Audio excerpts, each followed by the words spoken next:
Müğənni Elnarə Abdullayeva Tarixin Bir Günü proqramında dediyi sözlərlə gündəm olub. Sözün əsl mənasında müğənni efirdəkilərə od püskürüb. Əyinlərini soyunduqca onlara artıq pullar verirlər. Üzü daş dövrünə gedirlər. Bu namussuzluğu, vicdansızlığı, qeyrətsizliyi Allah götürməz.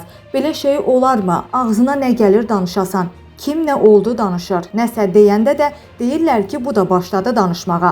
Mən axı burada gəlib nə danışam? Deyim ki, yaxşı eləyirsiniz, günü-gündən lütlənirsiniz. Açıq geyim olar. Mən pis baxmıram. Bunu biraz nizamında, tərəzisində edin. Xarici ulduzları nümunə gətirirlər. Amma onlar sizdən yaxşı geyinirlər. Dünyada harda sarsaq, axmaq, gərəksiz, səviyyəsiz şeylər varsa, içi müğənnilər qarışıq, ancaq pis şeylər götürürlər deyə Elnarə Abdullayeva açıqlamasında bildirib. İllər öncə müğənni Big Aza açıqlamasında lüt gəzənlərə, açıq-saçıq geyinənlərə hörmət qoymurlar fikirləri ilə gündəmə gəlmişdi.